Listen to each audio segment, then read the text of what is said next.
I've always been fascinated by the complex web of international alliances and defense strategies. Today, we're diving into a topic that's been buzzing around European capitals, the concept of a European army. But what exactly is it, and how does it differ from NATO, the alliance we've all heard about?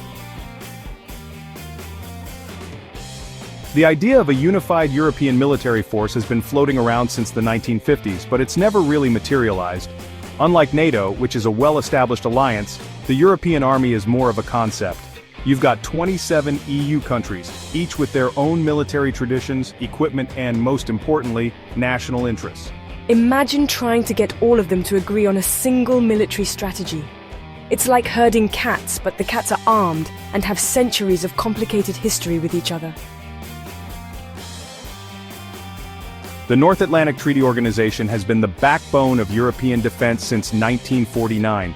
It's a military alliance that includes most European countries, plus the United States and Canada. The US contributes about 70% of NATO's defense spending. This dependence has led some European leaders to push for more autonomy in defense matters, which brings us back to the idea of a European army. The war in Ukraine has been a wake-up call for Europe.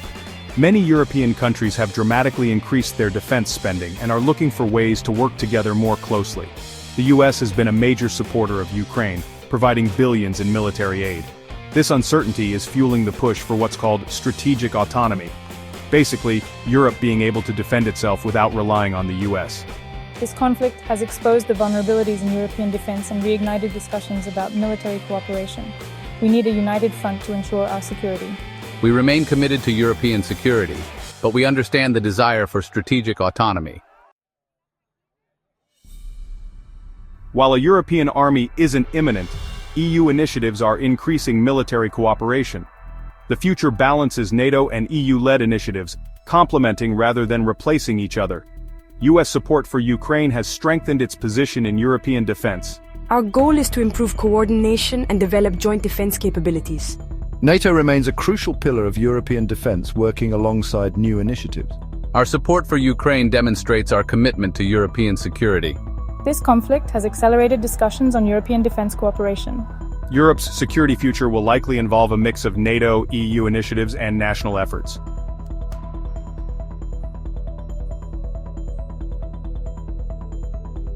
The delicate balance of these elements could shape geopolitics for decades to come.